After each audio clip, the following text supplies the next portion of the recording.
పిల్లలు ఇంటికి రాంగానే ఏదో ఒకటి ఆకలి అంటూ ఉంటారు. అందుట్లో ఈ సమ్మర్‌లో అయితే మరీ గోల చేస్తూ ఉంటారు గదా!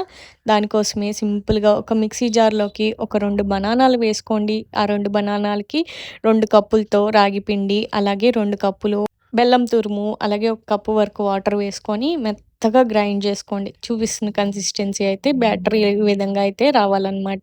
ఈ విధంగా వచ్చిన బ్యాటర్‌లోకి కొంచెం ఇంకొంచెం వాటర్ వేసుకొని నేను చూపిస్తున్న కన్సిస్టెన్సీలో బ్యాటర్‌నైతే మిక్స్ చేసుకోండి. మరీ లూజ్‌గా కాదు, మరీ టైట్‌గా ఉండకూడదనమాట. దీంట్లో ఒక పావు టీ స్పూన్ వరకు బేకింగ్ సోడాను కూడా వేసుకొని బ్యాటర్‌ని ఈ విధంగా అయితే మిక్స్ చేసుకొని పక్కన పెట్టుకోండి.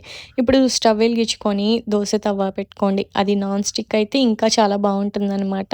దీనిపైన పిల్లల కోసం కొంచెం అంత గీని ఈ విధంగా స్ప్రెడ్ చేసుకొని మీడియం టు లో ఫ్లేమ్‌లో పెట్టుకొని ఈ విధంగా బన్స్ లాగా వేసుకోవాలనమాట. కొంచెం మందంగా వేసుకోండి.